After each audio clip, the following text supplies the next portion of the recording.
sommet européen prévu à Bruxelles aujourd'hui et demain avec un dîner consacré à la géoéconomie, sommet crucial. Ça va pas être facile d'être sur la même longueur d'onde entre Allemands et Français. On n'est plus d'accord sur le Mercosur, sur la Chine, sur la BCE, sur la stratégie d'échange. Notre invité, c'est Paul Maurice. Bonjour, vous êtes secrétaire général du comité d'études des relations franco-allemandes à l'IFRI. On n'est plus d'accord sur rien. Est-ce que vous avez l'impression qu'on s'effrite, ce couple franco-allemand ? Alors on s'effrite régulièrement et on n'a jamais été d'accord sur rien. C'est ça le principe de la relation entre la France et l'Allemagne et c'est pour ça qu'on se parle tout le temps. Parce que structurellement, le modèle économique, le modèle industriel, le modèle même démocratique, les structures démocratiques sont complètement différents. Et puis il y a des moments, il y a des phases de tension, de friction en fonction d'un contexte international très tendu. Et c'est le cas actuellement. On est dans le cadre d'un contexte international très tendu avec un Donald Trump qui met sous pression l'économie européenne et surtout allemande, puisque les États-Unis étaient le premier partenaire commercial de l'Allemagne. Et donc, ces frictions remontent. Et entre la France et l'Allemagne, on voit arriver les sujets qui, jusque-là, étaient discutés de manière un peu polie, qui reviennent de manière un peu plus... Je vous prends le Mercosur, parce que c'est notre sujet ce matin, puisque les agriculteurs sont en train de monter à Bruxelles. Là, on a carrément Friedrich Merz qui dit qu'il faut arrêter de chipoter. Nous, on a dit, de toute façon, on ira au bras de fer. C'est quoi l'issue ? L'issue, c'est que la France soit minorisée au Conseil européen, c'est-à-dire que la France perde son bras de fer. Mais d'une manière politique, sur la politique intérieure, on le voit, vous avez rappelé les manifestations d'agriculteurs, c'est le principal point de fixation français, c'est une manière de dire on a été jusqu'au bout. On a poussé jusqu'au bout, on a tenu notre position jusqu'au bout, quitte à se mettre à dos tous les partenaires européens. Mais c'est pas nouveau, la situation était déjà dans ce cadre-là il y a 2 ou 3 ans. Mais c'est qu'à la fin, c'est l'Allemagne qui gagne, quoi, dans tous les dossiers à peu près. Ça dépend comment on le considère. Est-ce qu'à la fin, la France va perdre avec le Mercosur ? C'est une vraie question économique et des économistes, des responsables... Elle est contre, mais elle va y gagner, finalement, c'est ça que vous voulez dire ? Les agriculteurs pourraient y perdre, mais certaines entreprises pourraient y gagner. Et d'ailleurs, certains responsables de fédérations sont pour.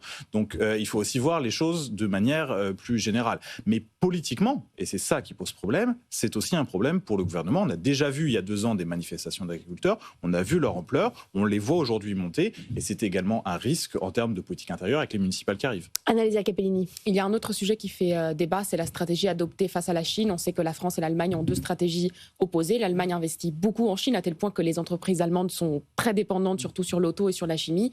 La France, elle veut réduire la dépendance à la Chine. Est-ce qu'on peut avoir 2 stratégies si différentes, ou alors il faut une voie européenne unie, il faut y aller ensemble ? C'est en lien avec le Mercosur, parce que la stratégie allemande actuelle de dérisking avec la Chine, que vous avez évoqué, une très très grande dépendance, avec l'idée qu'on a eu très longtemps que le marché chinois était insatiable, fait qu'on cherche d'autres stratégies de sortie, et donc le Mercosur en est une. La France et l'Allemagne ne sont pas finalement sur le principe si divergentes en ce moment sur la Chine. On voit vraiment depuis quelques mois monter en Allemagne cette idée qu'il faut vraiment réduire la dépendance vis-à-vis de la Chine. On a vu la pression sur les terres rares qu'a posé la Chine et on a vu les syndicats allemands notamment dire qu'il fallait remettre des droits de douane. On a vu des fédérations de fabricants de moyens entrepreneurs du sud de l'Allemagne dire il faut des droits de douane pour protéger le marché allemand. Donc on voit monter tout ça. On voit que le bras de fer va commencer à arriver, mais l'Allemagne n'en a pas encore les moyens vis-à-vis de la Chine. Et effectivement, lorsque le président de la République va en Chine, il est très très ferme sur notre position vis-à-vis de la Chine et il y va sans les Allemands. Les Allemands y vont seuls. On a vu le vice-chancelier, ministre des Finances, y aller d'abord, puis le ministre des Affaires étrangères qui avait raté sa première visite parce qu'on ne lui avait pas accordé les entretiens de haut niveau qu'il souhaitait avoir. Donc on voit que l'Allemagne est encore un peu dans une hésitation vis-à-vis de la Chine, mais que tout ceci avance tranquillement. Quand Emmanuel Macron est rentré de son voyage en Chine, il s'en est pris notamment dans les Échos à la Banque Centrale Européenne. Il a dit que parfois elle était quasiment contre la zone euro avec sa politique des taux qui, selon lui, est trop ferme. Il veut même qu'on agisse sur les changes. Ça, c'est pas du tout allemand comme position. On voit Isabelle Schnabel qui dit ces derniers jours qu'il faudrait plutôt monter les taux dans les prochains mois. Là aussi, on ne s'entend pas, mais là, on est irréconciliable et ça pose quand même problème. On est irréconciliable, mais il faut comprendre pourquoi. Les Allemands ont quand même fait un mouvement très très important au mois de mars sur la question de l'endettement. L'Allemagne a proposé une réforme partielle du frein à l'endettement, qui était la doxa allemande sur la question de l'endettement public. Ça a créé des troubles politiques, notamment au sein de la famille politique de Friedrich Merz, plutôt conservatrice et très libérale.